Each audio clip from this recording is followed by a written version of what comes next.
Hello दोस्तों, मैं हूं अब्दुल रहमान। आपका एक बार फिर से डीएन एजुकेशन अड्डा पर मैं स्वागत करता हूं। उम्मीद करता हूं कि आप बहुत अच्छे होंगे और आपकी तैयारी बहुत शानदार चल रही होगी। और उस तैयारी को और धारदार बनाने के लिए हर एक टॉपिक पर डिस्कशन करेंगे हम और आपके कन्फ्यूजन को दूर करेंगे।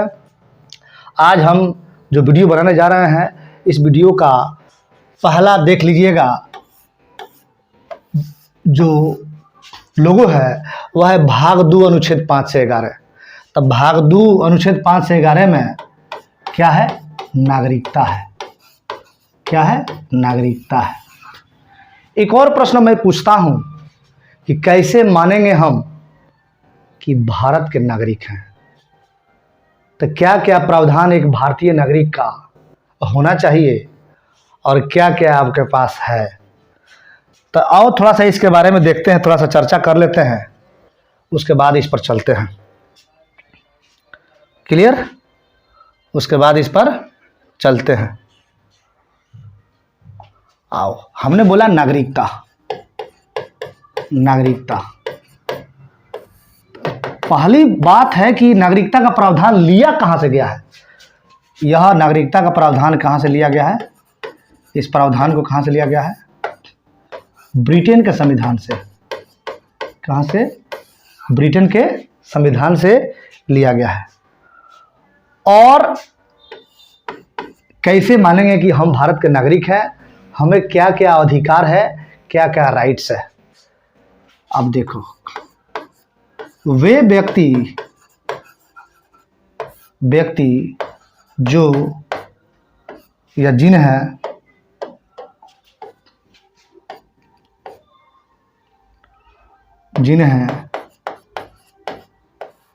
वोट देने का अधिकार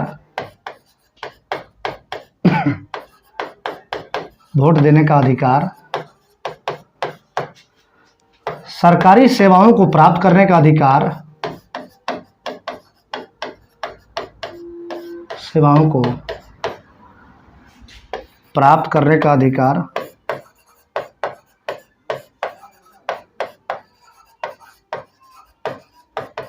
और मौलिक कर्तव्यों, पहले मौलिक अधिकारों एवं मौलिक कर्तव्यों के उपयोग करने का अधिकार,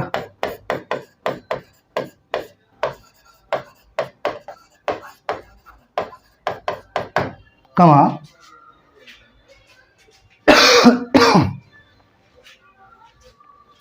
चुनाव लड़ने का अधिकार,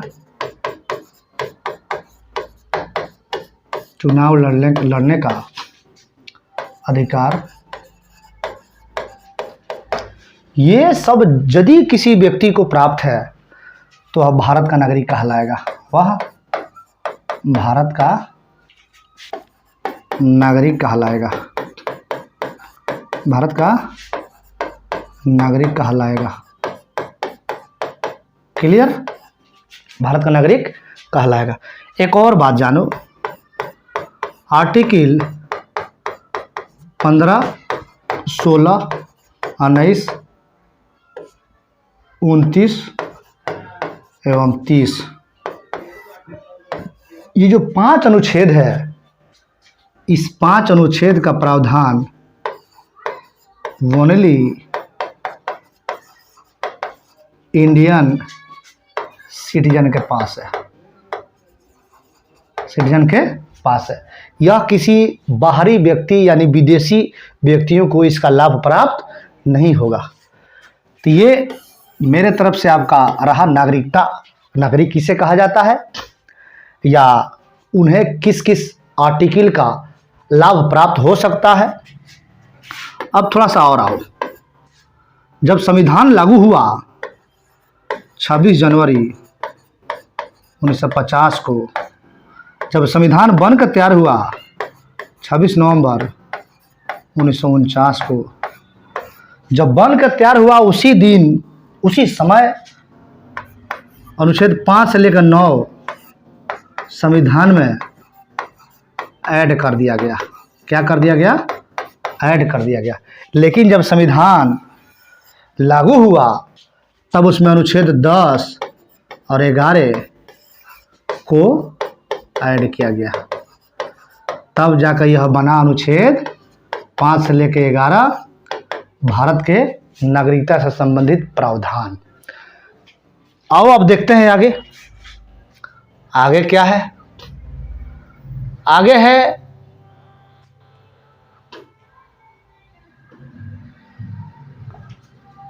कि अनुच्छेद 5 क्या है।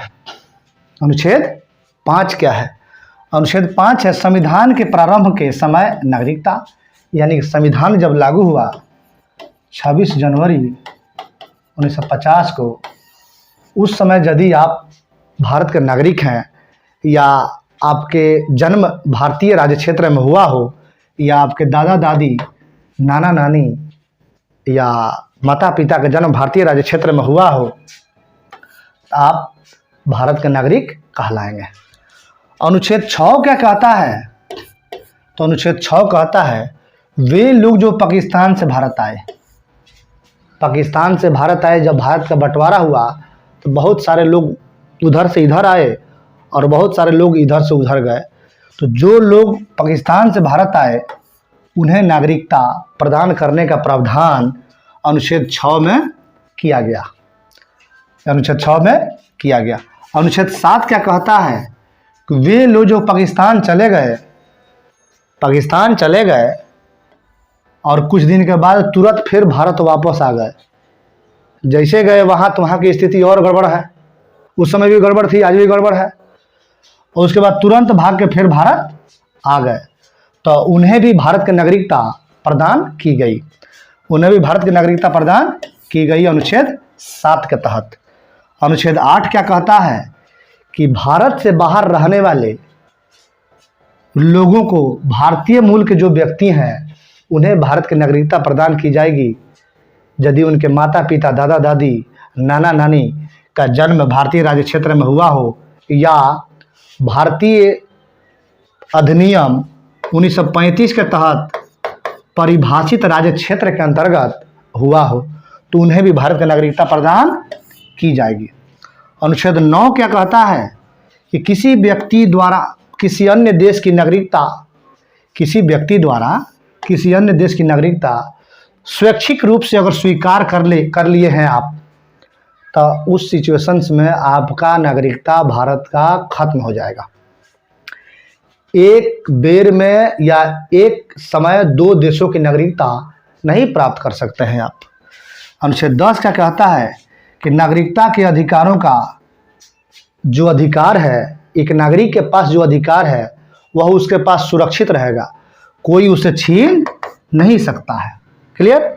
अनुच्छेद 11 क्या कहता है कि संसद द्वारा कानून बनाकर नागरिकता के अधिकार को विनियमित या उस पर कानून बनाने का अधिकार केवल संसद को होगा, ओनली पार्लियामेंट को होगा, बाकी किसी को नहीं होगा। क्लियर? तो ये रहा नागरिकता से संबंधित प्रमुख अनुच्छेद 5, 6, 7, 8, 9, 10 और 11। अब आओ नेक्स्ट थोड़ा सा और कुछ फैक्ट देख लेते हैं। भाग 11 अनुच्छेद 5 से 11 है ये है, भारत में जन्मे माता पिता में से किसी एक का जन्म भारत में हुआ हो, संविधान लागू होने के 5 वर्ष बाद तक भारत का निवासी होना चाहिए, संसद को नागरिकता के अधिग्रहण समाप्ति तथा नागरिकता से संबंधित अन्य मामले के संबंध में कोई प्रावधान करने की शक्ति होगी। यानी कोई भी प्रावधान अगर ऐड करना होगा तो संसद करेगा, बाकी किसी का हस्तक्षेप इसमें नहीं होगा। और नेक्स्ट देखते हैं अगला क्या है। अब देखो कितने प्रकार से भारत की नागरिकता प्राप्त की जा सकती है। भारत की नागरिकता प्राप्त करने के लिए आपको किस किस कॉलम से गुजरना पड़ेगा, और जन्म से भारत में जन्मा व्यक्ति भारत का नागरिक कहलाएगा। पंजीकरण द्वारा रजिस्ट्रेशन अगर कर लिया जाए, विदेश में निवास किया हो लेकिन मूलतः भारत में रह रहा हो, लगभग 7 वर्षों तक भारत में रह रहा हो, तो उसे भारत का नागरिक बनाया जाएगा।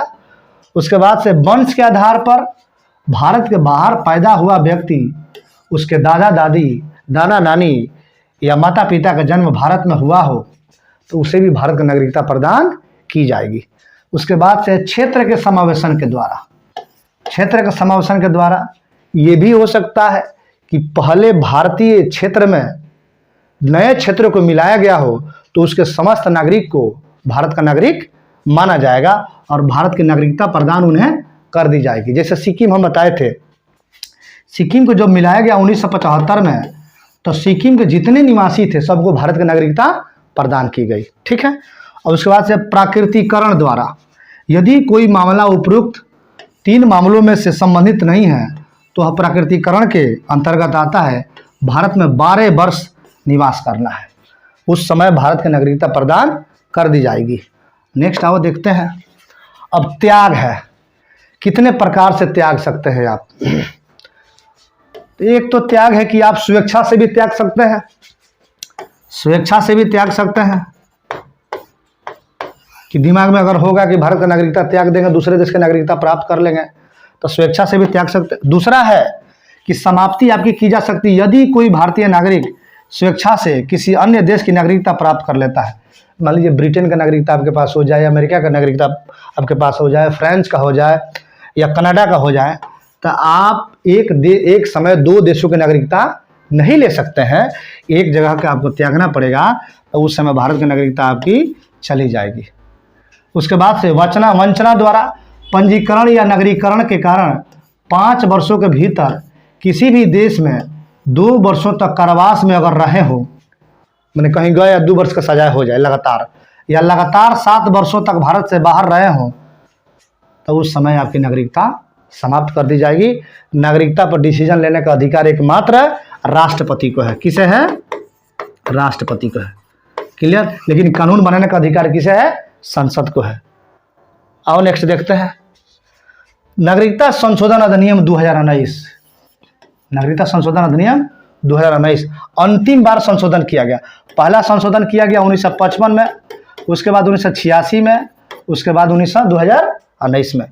अफगानिस्तान, बांग्लादेश, पाकिस्तान से 31 दिसंबर 2014 को या उससे पहले भारत में प्रवेश करने वाले हिंदू, सिख, बौद्ध, जैन, पारसी और ईसाइयों को अवैध प्रवासी नहीं माना जाएगा तथा इन समूहों के लिए 11 वर्ष की अनिवार्यता को घटाकर 5 वर्ष कर दिया गया है।